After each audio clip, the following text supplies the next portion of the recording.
Olá, meu nome é Omaro, seja novamente bem-vindo ao Morgatório do Pássaro. Bom, vocês sabem que o Google excluiu meu antigo canal e eu estou recomeçando tudo do zero. Então agradeço a todos que me ajudaram na divulgação, especialmente ao Clarion, que fez um vídeo explicando a minha situação e recomendando meu novo canal.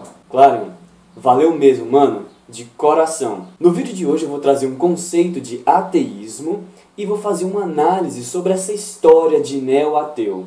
Vamos lá? Foi quando correndo eu vi um cavalo de fogo ali, que tocou meu coração, quando me disse então que um dia um rei eu seria. O ateísmo é uma visão de mundo que tem se popularizado bastante nos últimos 10 anos, especialmente por causa das redes sociais. Mas as pessoas têm uma grande dificuldade de entender o que é o ateísmo. E no meio dessa confusão, surge esse conceito de neo-ateu, que é aquele jovenzinho criado pela avó, regado a todinho, que fica xingando as pessoas na internet e menosprezando a religião dos outros. Bem, eu sou ateu, mas quero deixar bem claro que este vídeo aqui não é uma militância ateísta e também não tem o intuito de dizer que ateus são melhores e toda aquela conversa que a gente costuma ouvir por aí de vez em quando. Não há nenhuma intenção beligerante no meu discurso. Minha única intenção é elucidar o conceito de ateísmo e desmistificar essa construção semântica que surgiu acerca de neo-ateísmo. E para isso eu dividi esse vídeo em 3 partes. Chega de conversa fiada e vamos ao que interessa. Primeira parte. Definição de ateísmo. A palavra ateu tem origem na cultura helênica. Theos, em grego, significa Deus ou divindade. É um prefixo de negação. Então, ateu, ao pé da letra, significa sem Deus. Interpretação de mundo que nega a existência de Deus. É a descrença em Deus, ou deuses, ou em seres sobrenaturais, fenômenos sobrenaturais. O ateísmo se divide em 2 correntes, ateísmo forte e ateísmo fraco. O ateísmo fraco também pode ser chamado de ateísmo cético, ou ateísmo negativo, ou ateísmo implícito. Esse grupo de ateus não vai afirmar que Deus não existe. O que ele vai dizer é que ele não acredita em Deus, em deuses ou fenômenos sobrenaturais. Veja bem, o ateísmo fraco não afirma nada, ele apenas não crê, ele não está dizendo que Deus não existe. Por exemplo, vamos comparar essas 2 frases aqui. Não existem políticos honestos. Eu não acredito no que os políticos dizem. A primeira frase é taxativa. Ela exclui todas as possibilidades de existir honestidade nos políticos, de existirem políticos honestos. A segunda frase não nega a possibilidade de existirem políticos corretos. Ela expressa tão somente a falta de provas para que você possa admitir essa informação. Voltando para o contexto do ateísmo, então, o ateu fraco é aquele que não possui evidências, não tem provas para admitir ou para crer na existência de Deus, deuses ou fenômenos sobrenaturais. Ou seja, o ateísmo fraco é baseado em ceticismo, pois só afirma aquilo que pode ser falseado cientificamente. A principal característica do ateísmo fraco é a ausência de crença. E existe também o ateísmo forte, que pode ser chamado de ateísmo positivo, ateísmo militante ou ateísmo explícito. Qual é a diferença? O ateísmo forte não acredita em Deus, mas ele vai além dessa ideia. Ele vai afirmar, ele vai ter a certeza de que Deus não existe. E tem uma diferença aí. O ateísmo fraco, ele apenas não crê em Deus. Por outro lado, o ateísmo forte, ele traz a afirmação, a consolidação, a certeza, a verdade de que Deus não existe. O ateu forte, ele é categórico ao afirmar Deus não existe e pronto. Só que aí tem um problema.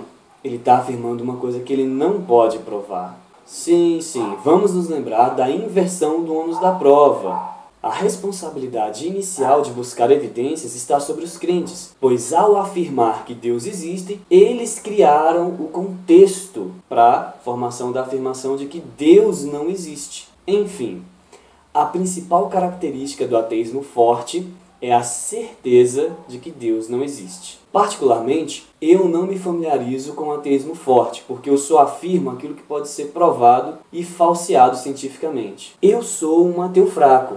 Como funciona isso? A pessoa vem e afirma: Deus existe. Então eu vou buscar evidências que possam constatar essa afirmação. Se houver evidências constatando isso, eu vou admitir como verdade. Se não houver evidências, eu não vou acreditar no que a pessoa afirmou. Segunda parte. Diágoras, um ateu na Idade Antiga. Diágoras foi um discípulo de Demócrito e é considerado o primeiro ateu, pois foi citado exatamente assim na obra de Cícero, De Natura Deorum. Ele se opunha ao panteão grego e talvez tenha sido a primeira pessoa a afirmar que a religião foi uma invenção dos governantes para assustar as pessoas e fazê-las seguir, acreditar num código moral. Opa, acho que é mais ou menos isso que os ateus de hoje falam, né? Os amigos de Diágoras tentavam convencê-lo de que os deuses existem e usavam o argumento de que muitas pessoas foram salvas por causa da intervenção divina. Aconteceu uma tempestade e, graças à intervenção do Deus tal, essa pessoa foi salva. O filósofo respondeu que muito mais pessoas tinham morrido em mares ou em outras catástrofes e os deuses delas nada fizeram. Opa, acho que é mais ou menos esse tipo de argumento que os ateus de hoje em dia usam, né? Diágoras foi um iconoclasta, ele queimou a imagem de Hércules. E eu não sei se vocês sabem, mas Hércules é conhecido na mitologia justamente por ter realizado 12 grandes feitos. Ao queimar a imagem de Hércules, Diágoras ironizou e disse o seguinte: eis o 13º trabalho dele, cozinhar nabos para Diágoras. Note, portanto, que Diágoras era cético, apóstata e blasfemador. Ele satirizava os deuses. Se ele tivesse vivo nos dias de hoje, provavelmente trabalharia para o Porta dos Fundos.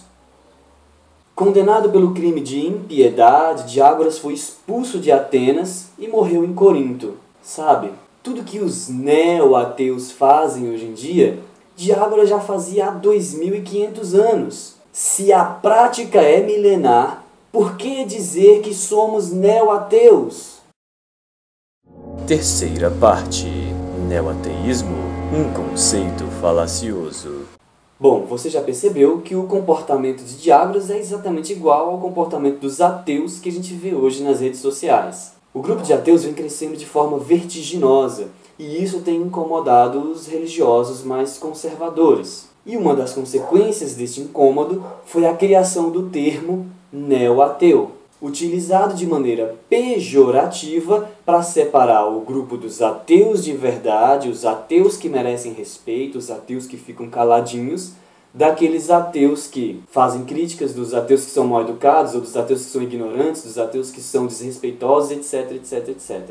Ou seja, existem os ateus que merecem respeito e os neo-ateus que não merecem respeito. Obviamente, neo-ateísmo é um termo falacioso. Veja, a falácia da expulsão do grupo, ou falácia do escocês de verdade, consiste em tentar excluir de um grupo uma pessoa que vai, aparentemente, invalidar as características desse grupo. Eu vou dar alguns exemplos aqui para isso ficar mais claro na prática.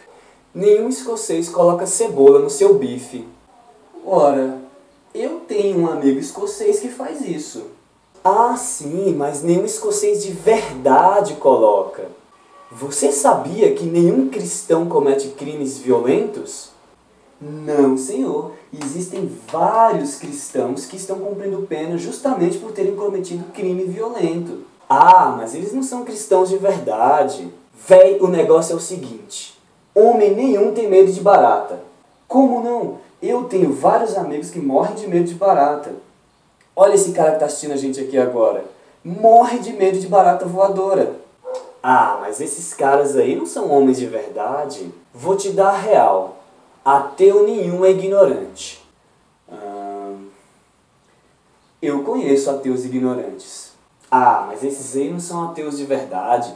Esses caras são neo-ateus. Você pode usar o termo neo-ateus para se referir a esse aumento significativo na quantidade de ateus. Não tem nenhum problema nisso. Inclusive, ao pé da letra, no sentido denotativo, neo significa novo Então, se tem uma grande quantidade de pessoas interpretando o mundo dessa forma nos últimos 10 anos, faz todo sentido usar o termo para descrever dessa maneira. Agora, se você usa o termo neoateísmo para distinguir o neoateu do ateu e dizer que eles são pessoas diferentes, que estão em grupos diferentes, você é um baita de um falacioso. Não importa se o ateu é mal educado, se ele xinga, se ele é burro, se ele tem ou não um nível superior. Abre bem os ouvidos que é para entender direitinho. Ateus são apenas ateus.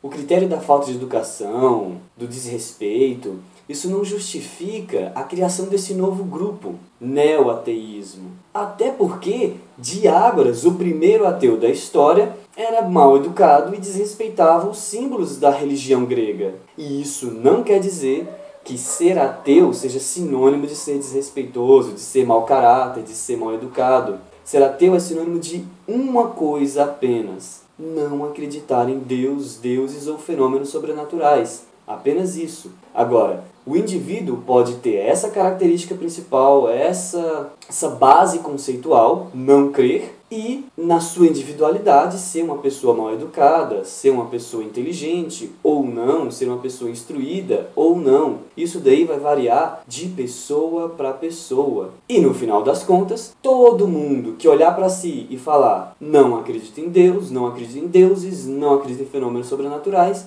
vai ser um ateu. Ponto final. Cabe ressaltar que o ateísmo está se tornando cada vez mais popular e quanto mais gente tiver nesse meio, mais gente idiota vai aparecer. Isso é óbvio, questão de lógica. Bom, gente, eu sei que esse termo continuará sendo utilizado de maneira pejorativa nos debates, mas eu espero que eu possa ter contribuído para desmistificar essa construção semântica em cima de neoateísmo. Pelo menos a gente sabe que isso é apenas uma falácia. Então é isso daí, seres humanos, eu fico por aqui. Por hoje é só. Um forte abraço a todos e falou!